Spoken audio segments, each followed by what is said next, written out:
2. So that's the basis of lazy deletion. Any questions? 5.8.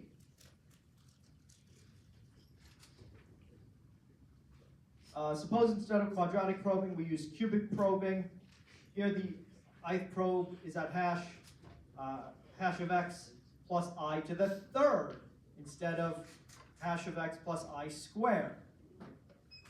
Remember, for quadratic probing, it's important to remember that your probing is from the original position that the element hash 2, you check, if there's a collision there, you check the element after that. If there's a collision there, you check the original hash position plus 4. If there's an element there, you check the original hash position plus 9. Right? So it's every time you're starting from the original hash position and adding the next quadratic number, the next squared number. Okay? In this case, you would add the next cubic number. Okay?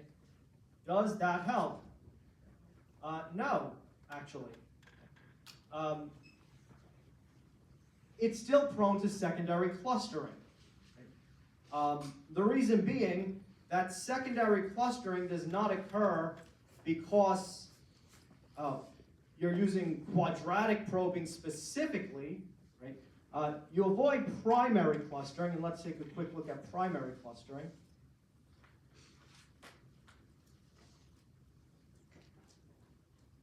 So with linear probing, we see primary clustering. Okay? Primary clustering occurs when elements that hash into nearby buckets form a growing cluster. Okay? So in this case, we have insertions that hash to both 8 and 9, and they form this growing cluster starting at 8 and 9 and extending to 0, 1, and 2. Now, anything that hashes into any bucket in that growing cluster is going to be added to the end of that cluster. So the more the cluster grows, the more likely it is an item will hash into that cluster, and the more likely it is it will be added to the end of that cluster, and this problem adds to itself.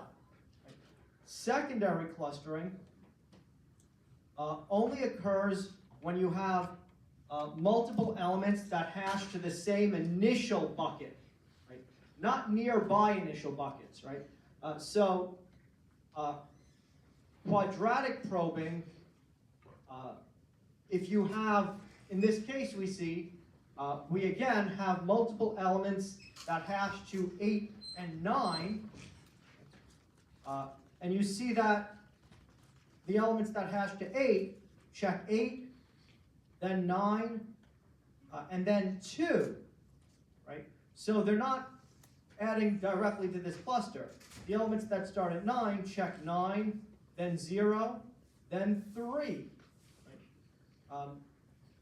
So the elements that hash to 8, they first check bucket 8, then bucket 9, then bucket 2. What will be the next bucket they would go to, right? So if we add another number that ended in 8 hashed, what's the next bucket it would go to after 2?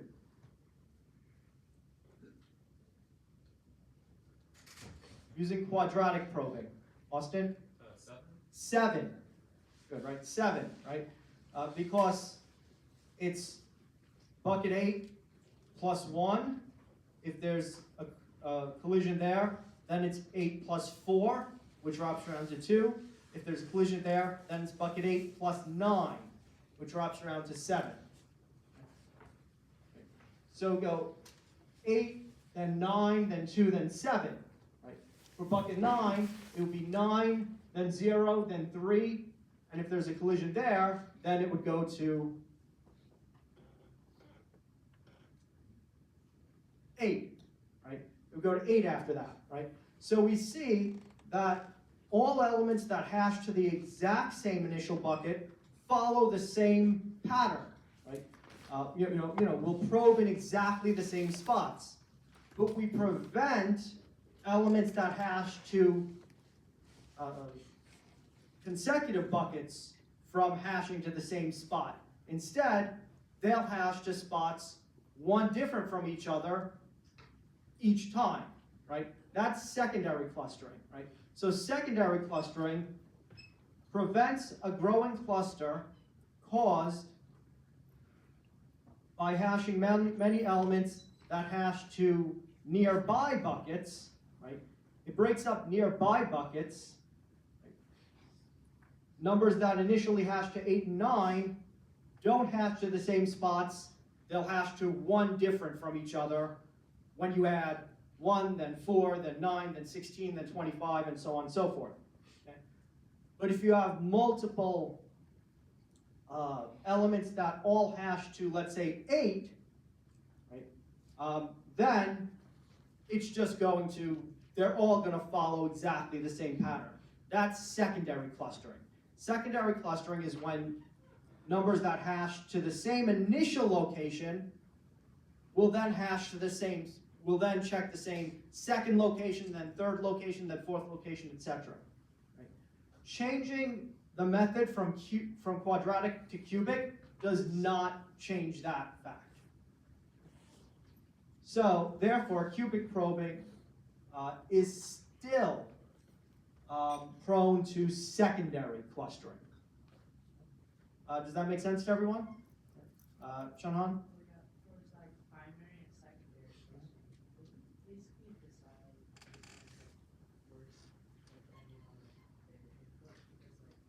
Well, so primary clustering is worse because primary clustering, if you have multiple elements that hash to the same bucket, it'll cause it just as bad as secondary clustering, but it also causes when elements hash to nearby buckets to be a problem. So most inputs are using like nearby buckets? No, actually you want to prevent that. A good hash function will prevent that, right?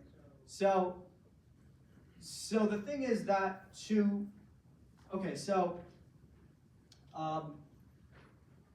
hashing gives very good practical performance, but it's a more complicated method than other methods we've seen.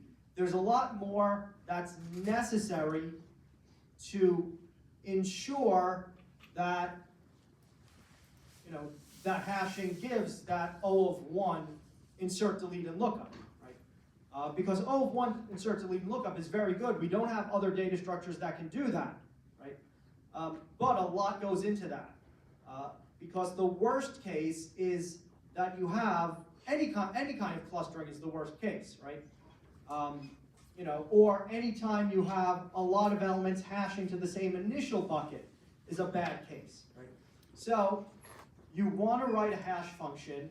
So the first thing is writing a good hash function, meaning that any elements you might have that are going to be in your set or map, you want them to hash uniformly to,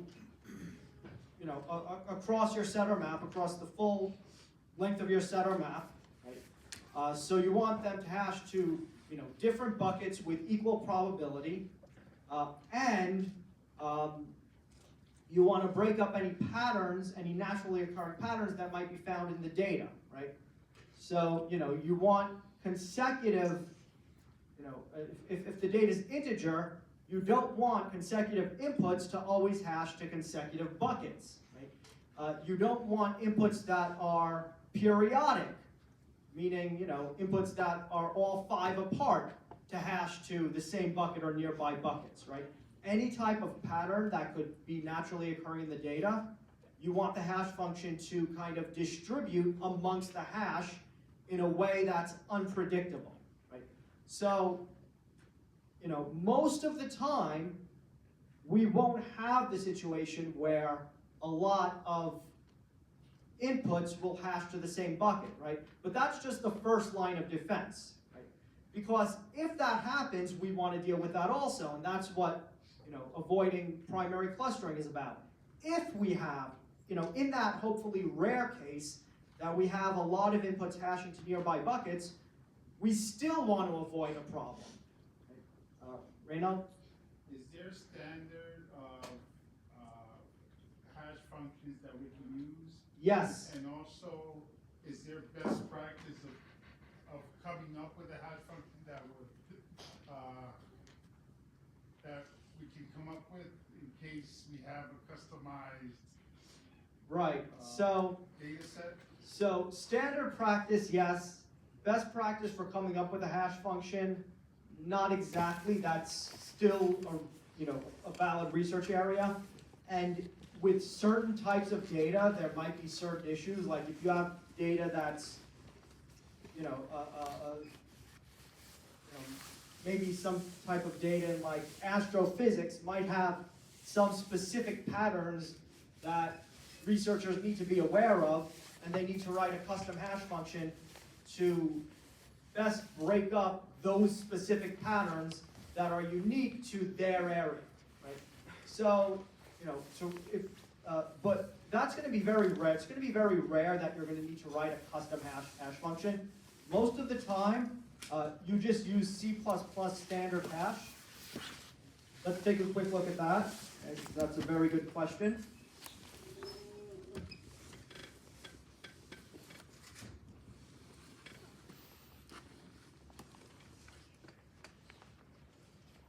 So this returns a default hash function for whatever data type or object you pass to it. Now, the hash function is going to be based on two things, the data type or object and the size of the hash, right? Meaning the size of the set or map.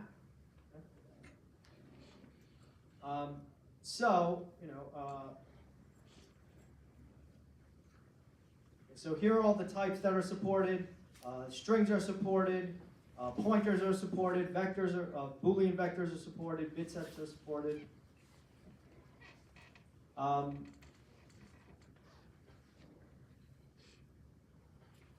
So generally, when you hash an object, in practice, your object should have some kind of unique identifier, right? Especially if we're talking about real-world data. Any of you who've taken a database class knows that it's supposed to have that every record is supposed to have a unique identifier, and that is going to be called what? What's that called in databases? Nobody here took a database course?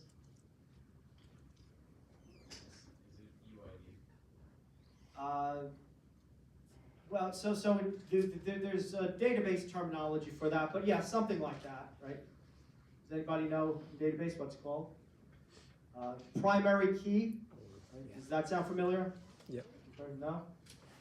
Wow, no exposure to data. Some people have no exposure to databases at all. Okay. So in databases, every record is supposed to have a primary key within the table that it's stored in, which is a unique identifier, right? So if your object has some type of unique identifier, you just hash that. Right? If the unique identifier is an integer, then you hash that integer. If the unique identifier is a string, you hash that string. Right? If there's no unique identifier, then maybe you let's take a look at the project for a second.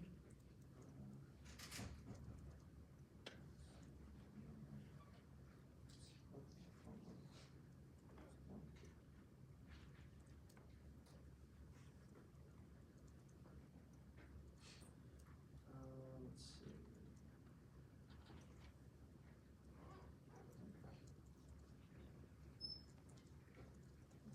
So they give an example here in the link from the project, what to do if you don't have a unique identifier but need to use multiple fields as a unique identifier.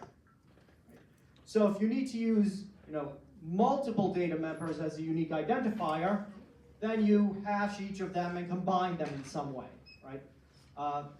But in the project, as I talked about last time and as is pointed out in the documentation, in the project, the name is unique. Right? So you do have a unique identifier. So for an item in the project, you just need to use the standard hash for that unique identifier, and that's it, right? So that's the standard solution to hashing objects, is you use the standard hash for preferably a data member of that object that serves as a unique identifier.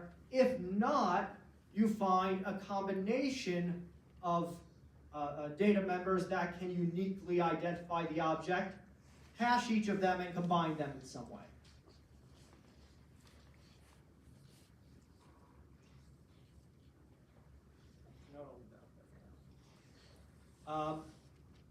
Yeah, so that's generally what you would do, rather than writing a custom hash, which would be more of like a research type of thing. All right, great. Okay, any other questions? If not, we'll move on. Let's see.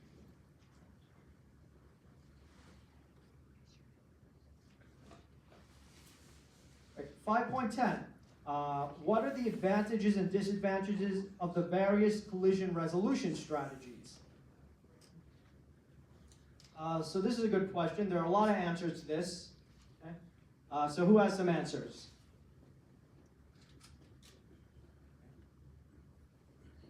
Enough?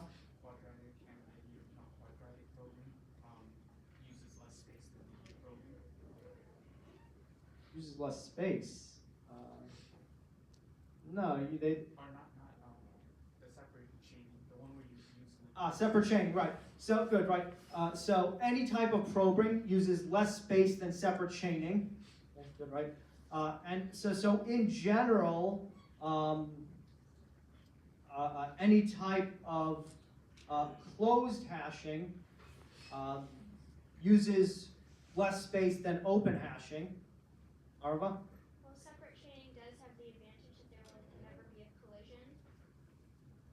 Okay, good. Well, so there's, Whereas, like in a linear, for example, if you're using linear probing or quadratic probing, if your table is nearly full, you'll spend a lot of time trying to find right. space. Okay, good. Right. So you mentioned two things. So first, let me just make a note of the terminology. Technically, separate chaining, if there's an element that, if a bucket already contains an element, technically we do consider that a collision, right? Okay. But we don't have to move it to another spot. Instead, we just add it to the linked list, right? Okay. But technically, we do consider that a collision. So the second part, you said that, so separate chaining, we can have a load factor of 1 or even above 1, whereas with any type of closed hashing, as we approach a load factor of 1, it gets harder and harder to find an open spot, right? So we want to keep our load factor well below 1. So open hashing allows for, any type of open hashing strategy allows for a much higher load factor than closed hashing, and also there are far less severe penalties for having a high load factor. Michael? You don't have to rehash open hashing systems. Good, right? So that's another pro that's related to having a higher load factor, which is you don't have to rehash open hashing as often. You still should rehash it at some point, right? Like, if you have a load factor of like 10, that's going to be ridiculous. That's going to be, on average, you're going to need to go to a linked list of size 10 every time, right? At that point, it's going to start to get a little bit much, right? But we saw the default load factor is 1.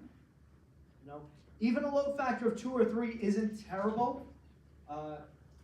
Keep in mind that a lookup in a hash map or hash table contains a couple of parts. The first part is computing the hash function, right? So you have to compute the hash function, which often takes multiple steps, then you have to access the bucket that the hash function tells you to go to, right? When you access the bucket, that's just accessing a position in a vector, right? So that's just going to be one step, right? And then if you use open hashing, then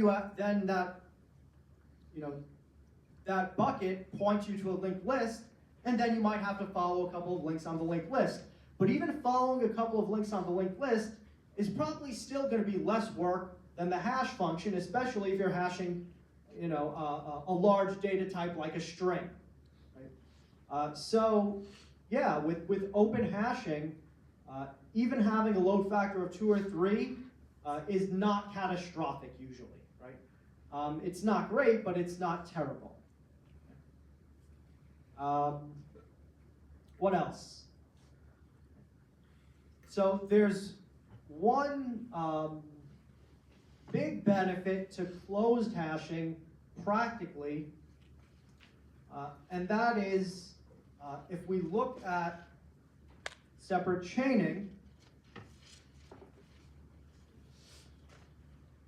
so the hash itself, right, is backed by an associative array, right? It's an array, it's a contiguous block of memory. And each element hashes to some position in this array. Okay? And then the array points us out to nodes from multiple linked lists. Whereas for probing, if we have a collision, so here's the array 0 through 9. If we have a collision, we just put it elsewhere in the associative array. This is more cache efficient because we're always putting the element in the associative array in a contiguous block of memory. Okay. Whereas here, we're following a pointer to memory somewhere else, so that's going to be less cache efficient. Okay. And this is for the same reason that if you remember in like the 3rd or 4th class, we timed the performance of a vector versus a linked list and found that just iterating through a vector was a few times faster than iterating through a linked list. And a big part of this is cache efficiency, because you're iterating through memory locations that are close to each other, so they're already in cache. Recall that we did see, however, that if you went through a linked list or an array or a vector, deleting every 5th element, doing that for a linked list was like 10 times faster than for an array, and that shows the algorithmic difference of O of n versus O of n squared. Right? But just iterating through it, even though they're both O of n, the vector was a couple of times faster. So that is one big reason in practice that probing might be more efficient. And another practical issue, separate chaining is simpler.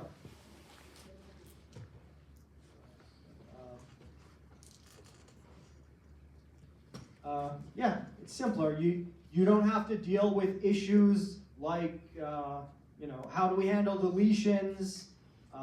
Deletions, especially in probing, we saw are troublesome, right? Either you use lazy deletion, in which case if you delete a lot of elements, you have a lot of markers representing elements that are no longer there. Those markers build up, you have to rehash. If you don't use lazy deletion, then you have to move stuff around if you delete an item and that item was in the way of a previous insertion, right? If something else got pushed off because an item was there, and you then delete that item, you have to move the other item into position, then you might have to move another item into position, and so on and so forth. So those are all issues regarding different hash collision resolution methods. Questions or anything I missed? Any other ideas? Great. All right.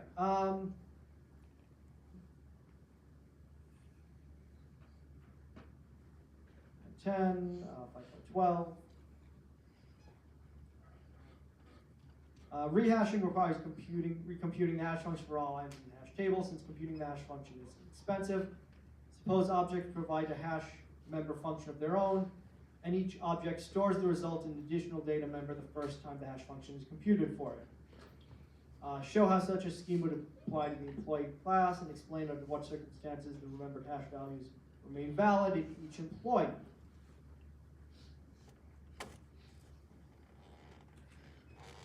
So we would need to add a data member size t, right? Because remember, the hash value has to be between 0 and n minus 1, where n is the size of the hash, right? So, size t is best to use because that represents the size of a data structure. We would initialize the result of what we get when we apply the hash function to the employee object when the object is first hashed. This would be difficult to use when rehashing, as rehashing normally would change all the hash values.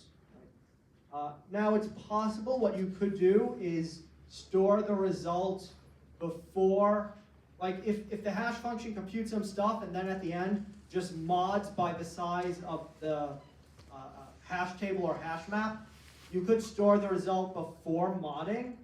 The problem with that is it's likely to overflow a normal integer, or in some cases even a long integer. Like if we look at the hash function for a string,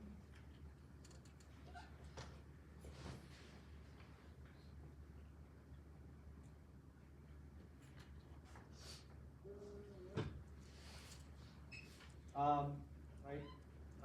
It's going to be, so this computes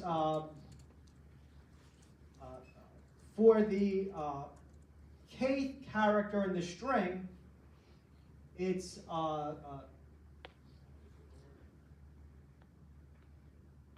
k times, it's the ASCII value, or the value between 0 and 36, counting just letters and numbers in this case, times 37 to the kth power. Right? If we have a string even of length 20, we're going to overflow a normal integer. If we have a string of length 80, we're definitely going to overflow even a long int. Right? To resolve that, note that they mod after each step.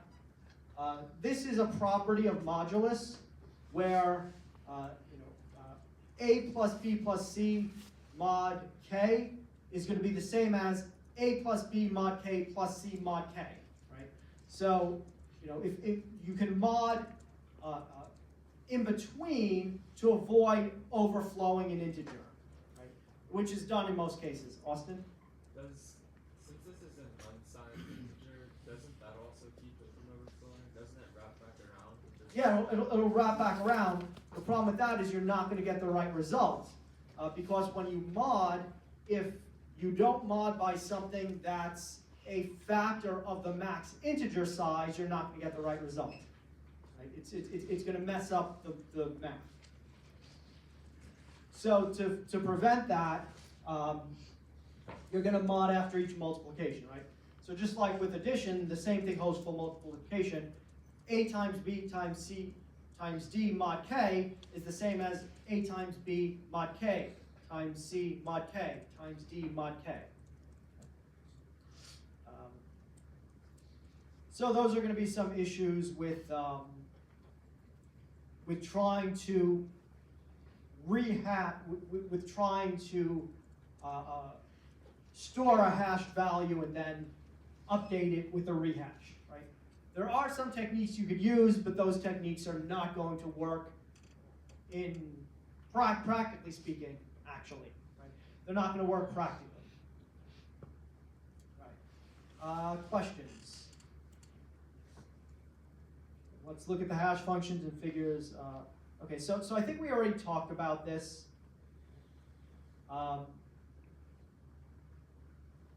So this is a simple hash function where you just add up the ASCII values of each character in a string and mod table size. It's not terrible, but it does have some potential pitfalls. Namely that if you have similar strings, they're going to hash to similar values. Especially if you have similar strings of the same length, they're going to hash just very similar values. This one's terrible because it only uses the first 3 characters. So you're going to have a very limited, you're really going to limit to what different strings can hash to, and all strings with the same first 3 characters will hash to the same value, which is terrible. And this is good unless you have strings where that are identical except the last few characters are different and they're the same size. But for the most case, this is going to be pretty good. All right. Let's look at each function on page 200.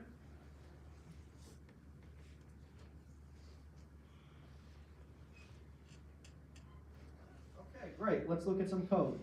So let's not worry about make empty. That's not particularly interesting. Okay, so let's start with contains. Okay? So this is just a basic search in a hash.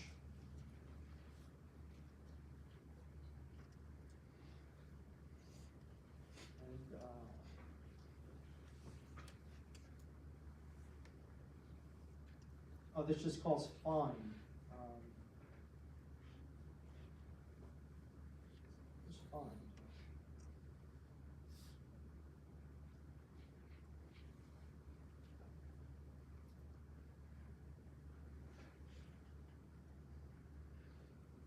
All right, let's take a look at remove and insert. Okay, so for insert, what we see here is we start remove. We start by attempting to find the element in the hash. If we reach the end of the hash, we're going to return false, meaning the item was not there. Otherwise, we're just going to call .erase, decrement the size. Are these the right ones?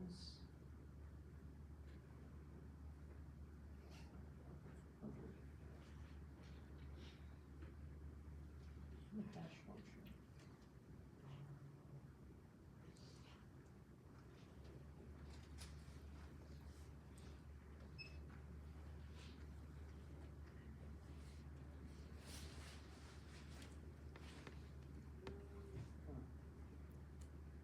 I thought there was more to these than I'm seeing. All right, no matter. Okay, so so for remove, right, okay. So note the my hash of x. So the first thing you want is right here.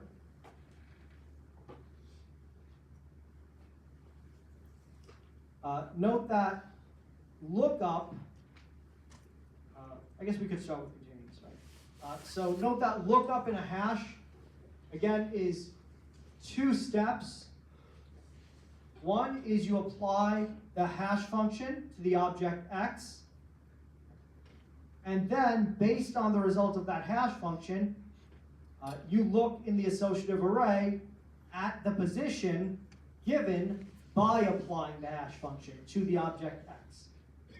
So that's all, that's the main part of a lookup.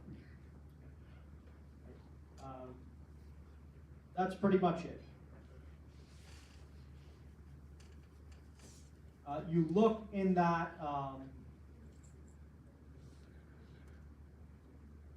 in that bucket. So here's a question.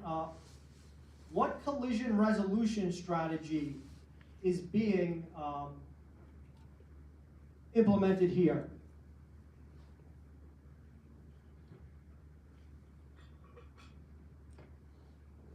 What collision resolution strategy are we seeing here?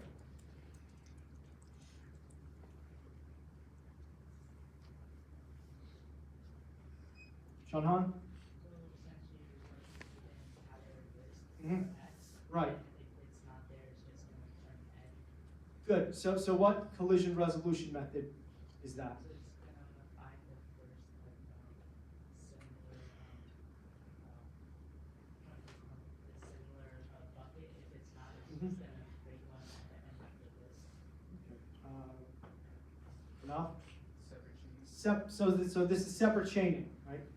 Right. Yeah. So note that this is separate chaining. So we're going to look at a list here, okay, denoted by pointed to by the kth position in the lists, in the hash, where the position is going to be computed by applying the hash function to x. And then we're just going to try to find it in that list. For remove, the same thing. We first find the list pointed to by the bucket of the result of hashing x. We attempt to find it in that list. If we don't find it, we return false. Otherwise, we erase it from the list, decrement the size, and return true. And finally, insert, same thing. We hash x. That tells us which bucket to look in. That bucket points to a list. We first check if the element's already there. If not, we push back. We could either push back or insert in the front, either one. I think the more common method is to insert it front. And then we check to see if we've exceeded the load factor. What's the load factor here? What's the implied load factor here?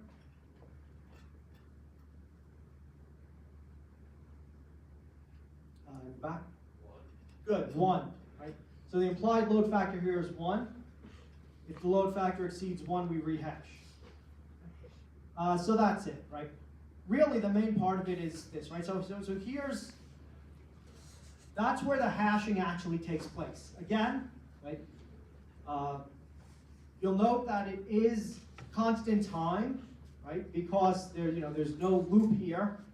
The only thing that's not constant time is that we are iterating through a list.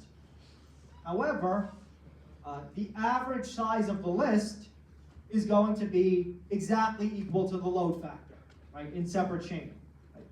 The average size of the list is going to be exactly equal to the load factor. Right. Yeah, so that's it. Questions? Okay, so let's look at some code.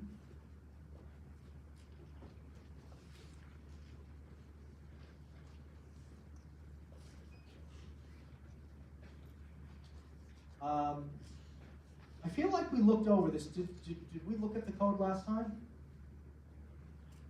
No? Similar Oh, okay. All right. Let's look at this problem. So, I gave 2 questions, contains duplicate 2 and repeated DNA sequences. Okay. So for contains duplicate 2, we need to return 2 distinct indices such that the we need to return two distinct indices of elements in the array that are equal to each other and within k of each other.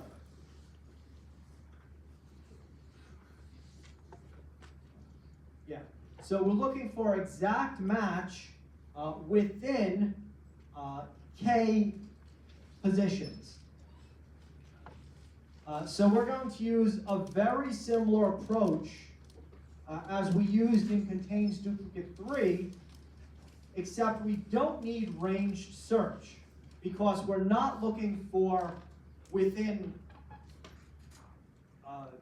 x of each other, within some, we're not looking for two values that differ by no more than some constant. We're looking for two numbers that exactly match, right? And when we're looking for an exact match, hashing is good. Whereas if we need a range search or a close match, we're going to need an ordered map or ordered set backed by a search tree, right? A binary search tree. Okay? So we're going to use the same sliding window approach.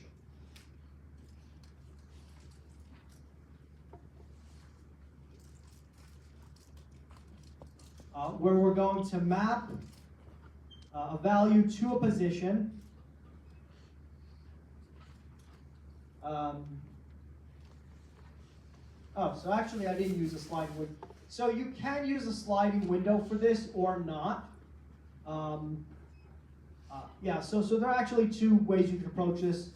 One is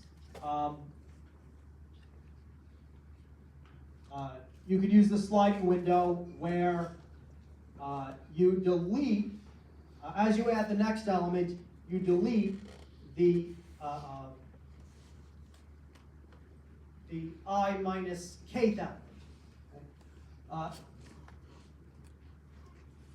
This way is a little bit more efficient, where all I'm going to do is I'm going to keep track of where the element was seen, or where it was last seen. Okay. So let me give you an example. So in this input, let's try this one. Okay, 1, 2, 3, 1, 2, 3. So I'm going to say 1 was seen in index 0, 2 was seen in index 1, 3 was seen in index 2. Okay. Then I'm going to update 1 to being last seen at index 3, then 2 was last seen at index 4, then 3 was last seen at index 5. So I'm just going to map the value to when it was last seen. And only if we find it, so if we find the number and it was last seen within the last k positions, then we're going to return true. Otherwise, so this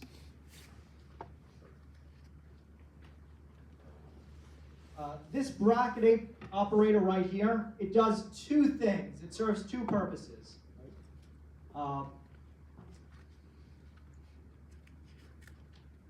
If the value that we're looking at was not seen before, what is that going to do?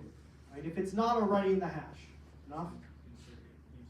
Good. It's going to insert it into a hash with the value of I, right? So if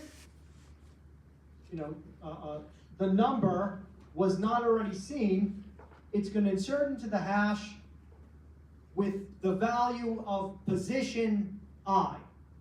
Okay? What if it was already seen? What if that number was already seen, but it wasn't seen within the last k? What's it going to do then? Michael?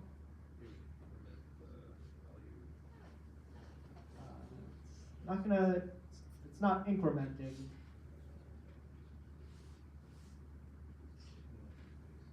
Yes. It would just update the value. Good, it's gonna update the value. Your name? Chris. Chris, good, right? So it's gonna update the value to the new place it was just seen. Okay? So that's it, right? So this is gonna take care of both the case that it's not there and the case it's already there. It'll update the value, okay, in a map. So that's pretty much it. You could also have used the sliding window approach the way that we used it in contains duplicate 3, but it would be a little bit more efficient, a little bit less efficient, because you're going to be deleting things from a hash when leaving them in there really is not going to cause any problems.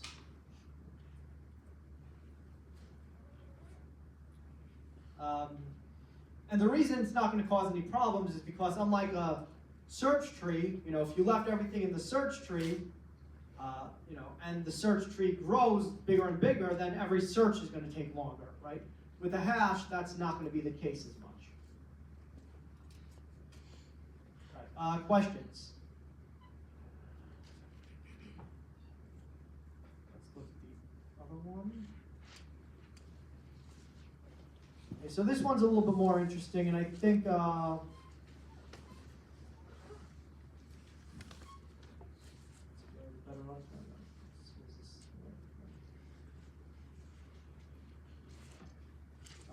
so actually, let's just.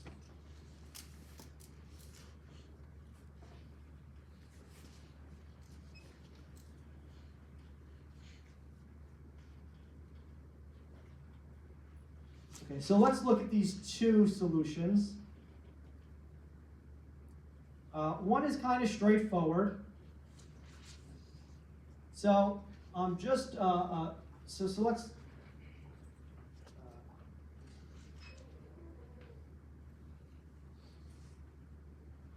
So we want to see if there's any, we want to see all of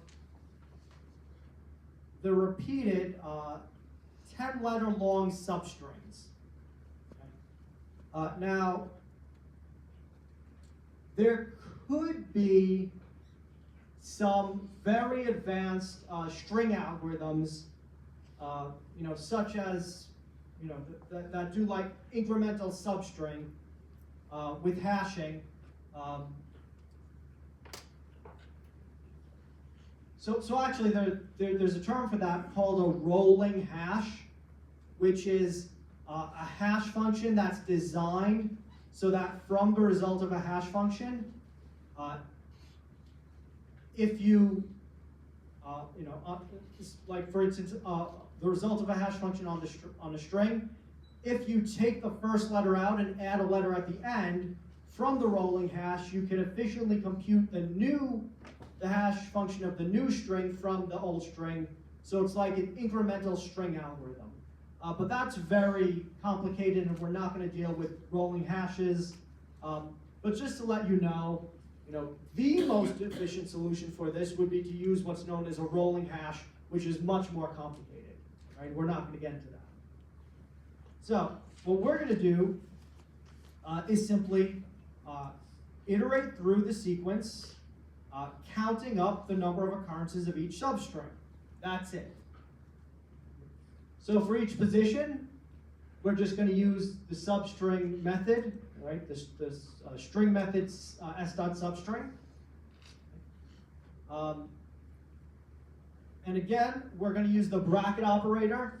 Remember, with maps, the bracket operator does a lot, right? I posted all the things it does in the homework. So s.substring I, 10 plus plus.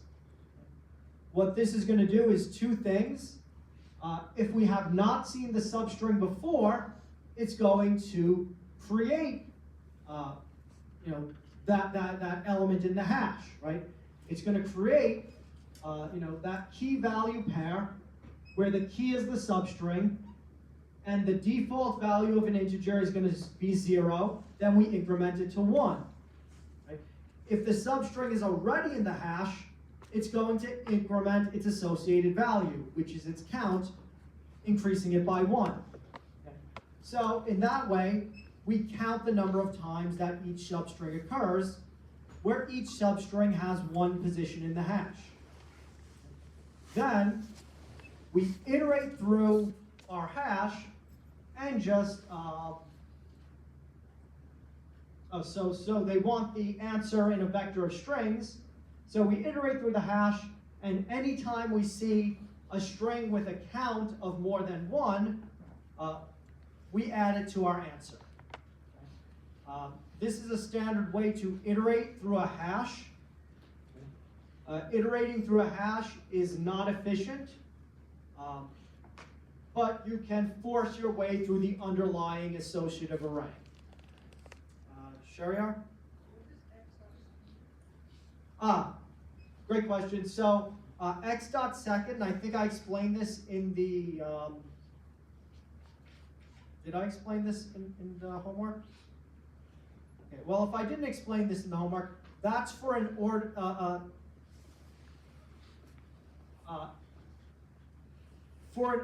pair. So remember, a map takes an ordered pair. Right? If we look at standard pair,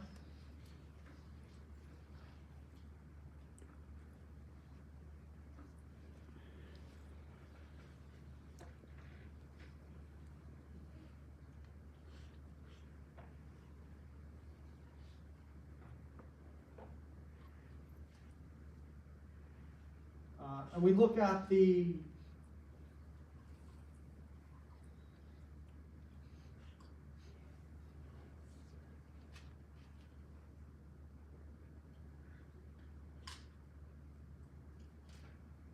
here we go. We see that we have here we go. Our member variables for a pair are first and second. So dot first and dot second are data members of a pair object, where dot first is used to refer to the first value, dot second is used to refer to the second value. Okay? So the reason it's dot second is it's a data member of a pair object. Okay? And the hash, or a map, I should say, I shouldn't say a hash, I should say a map, either an ordered or unordered map, takes a pair object. Okay? So keep in mind that anything else, if you want to deal with the pair and the hash, you could use these, but really mostly what you're going to use are first and second. Right? You're not going to, you really don't want to alter the pair in the hash, because that's a key value pair. If you force your way into a hash and alter a key, which I'm not sure if you could do, but if you do that, that's going to cause a big problem, because then you're going to have a key that doesn't match where it's supposed to be, right? And if you want to, change the value, use the hash methods rather than, again, directly accessing it via the pair. Right? So the only thing that's really useful is going to be dot first and dot second to just access the key and value. So yeah, that's where dot first and dot second come from. So dot first is the key, dot second is the value. Any other questions? So now let's just look at a refactored solution that's a little bit more efficient.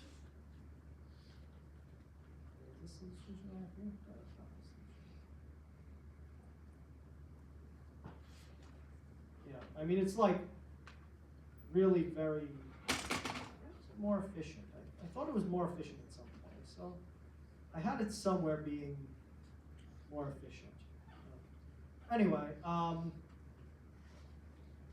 so we start the same way.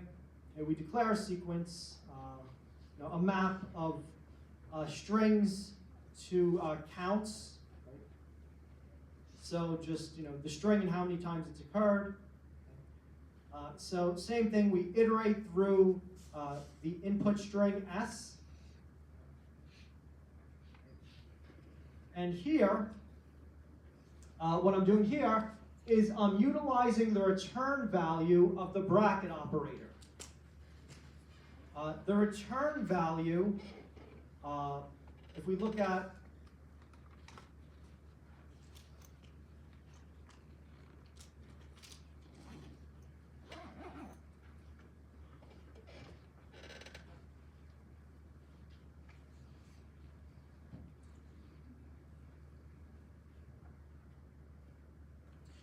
if we look at the bracket operator in detail,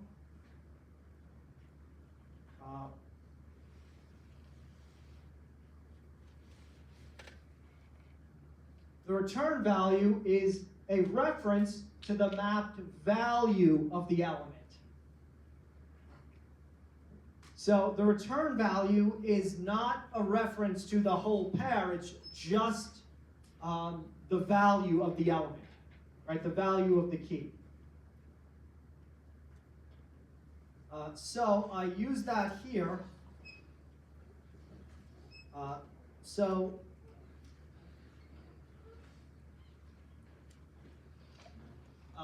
I pre-increment, and then if it's equal to 2, right, exactly 2, only the second time I see a particular substring, I'm going to push it back. Okay? And this saves me from having to separately iterate through the through the hash again. And I'm using a return value that's going to be returned anyway. So I'm cutting out some extra work here. And yeah, at some point, this was giving a better runtime than this, right? Not by a lot, but like, 25% better or something. Yeah, so, keep in mind that the bracket operator is used for both lookup and access. By access, I mean access to modify. So the bracket operator both reads the value, only the value, not the key, right? Because the key goes in the brackets. The key has to go in the brackets, and the value is returned. So it both returns the value and allows you to modify the value. All right, questions?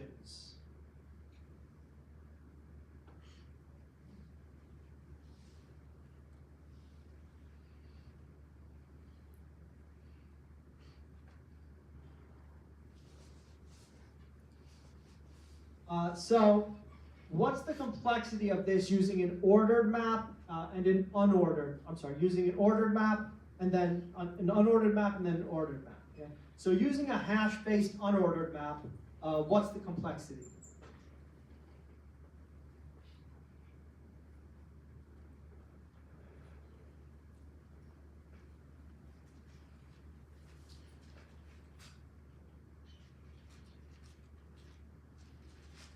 So this code or this code? Ramsey? OVN. Good, right? Just OVN. Yeah, right. So again, right? We consider accessing a hash, right? Lookup or access in a hash to be O of 1. And again, by access, I don't mean access a position. I mean access a hash location in order to update, right? So insert, delete, lookup, O of 1 in a hash. Substring, is relative to it. The substring method takes time relative to the size of the substring, which is 10. Right, so it is a factor of 10, but that doesn't change the computational complexity. And then we iterate through the hash, okay? Or in this answer, we don't iterate through the hash at the end, right? We just count it as we insert it. But even iterating through the hash at the end, remember that, because we have a load factor, the size of the hash is also going to be relative to the number of substrings. So it's just going to be O of n. How about if we had used an ordered map instead? What would that have been?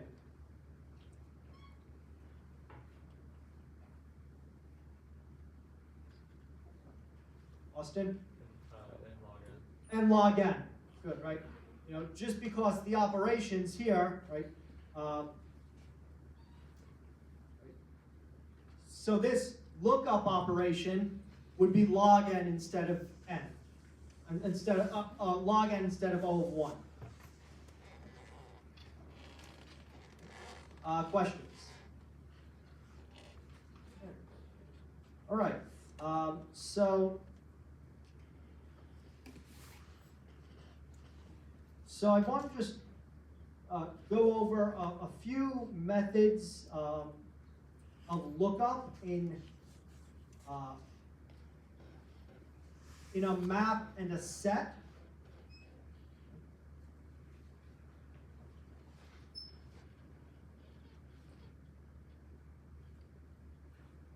And just talk about these. Just talk about these because there are 4 ways to look up a key in a map or an element in a set. So let's go over each of these and what they do. So dot count simply returns the number of times that element is found in a set. Dot count is both for sets and maps.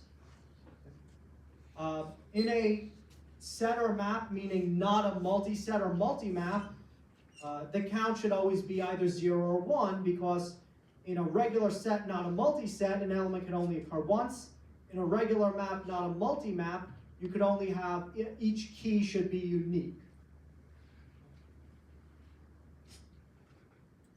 Aside from that, it does not have any other side effects.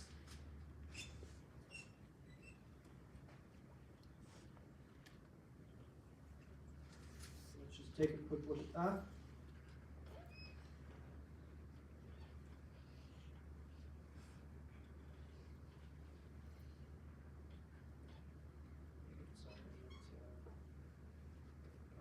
First I was count. It just returns the count, right? That's it, right? No other side effects, right? Nothing else really going on here. Then we have dot find. Dot find will find an element and return an iterator to it. Right? So if you need to update an element in a map, meaning change its value, you would need to use something like dot find rather than just count. Right? Of course, you could also use the bracket operator. So dot find returns an iterator to the element. And this is both in a set or a map. Okay. Then we have the bracket operator. This is only in a map, not in a set, because the bracket operator, given a key, returns a value. Right? In a set, there is no key value pair. So sets do not have the bracket operator, only maps. Okay? And I think we talked about the bracket operator thoroughly. Again, remember the bracket operator does have a bunch of side effects. It has the return value of the associated value. It automatically creates a key value pair if that key is not already in the hash. So you want to be careful. You don't want to use this just to check if something's already in a hash. You do want to use it if you're in a situation where you want to check if something's in a hash, and if it's not there, you want to add it. If that's what you want to do, the bracket operator does that. Right? If you just want to check and not add it if it's not there, but just check, then you want to be careful with the bracket operator. Then there's .at. So .at is not used that much. The reason for this is it throws an exception if you don't find what you're looking for. Okay? So this could be useful if you want very strict bounds checking, right, or error checking. Okay? But other than that, it's difficult to use because you don't really want to use it to check if something's in there or not, because then you have an error to deal with every time you have something that's not in the hash. And this again is only for a map, not a set. Right?